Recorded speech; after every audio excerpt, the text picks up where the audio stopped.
विवाह मानव जीवन का एक सर्वोत्कृष्ट यज्ञ है। दो आत्माओं के संगम से एक सम्मिलित शक्ति का अभिनव आविर्भाव होता है।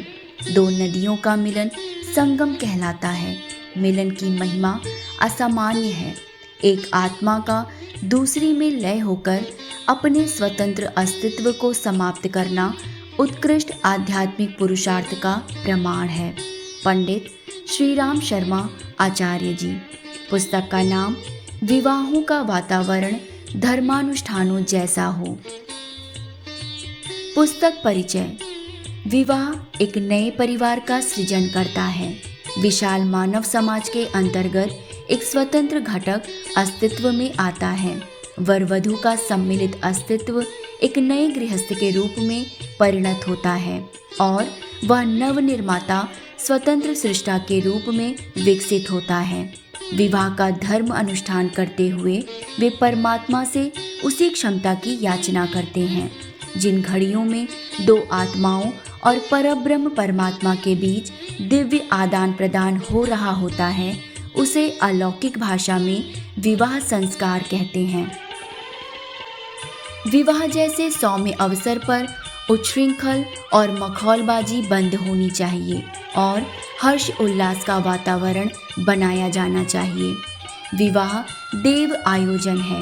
विवाह जैसे अत्यंत संवेदनशील धर्म कार्य के अवसर पर नाच गाना, नशेबाजी, व्यभिचार, मांसाहार जैसी बुराइयों का आयोजन करके उसके मूल उद्देश्य एवं आदर्शों को नष्ट नहीं होने देना चाहिए।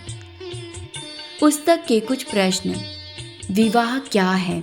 विवाह का स्वरूप कैसे होना चाहिए? आज के विवाह में सात्विकता ज़्यादा है कि असुरता? हमारे विचारने की क्षमता अच्छी है क्या? क्या हमने यौवन आने से पहले बुढ़ापे को निमंत्रित किया है?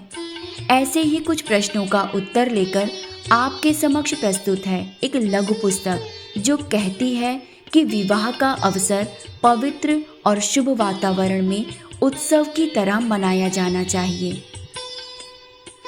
पुस्तक के अंश 1। विवाह उत्सव की महिमा, गरिमा, दो आत्माओं का विलय, एक नए परिवार की रचना, राष्ट्र में एक विशिष्ट इकाई का उदय होना एक बहुत बड़ी बात है।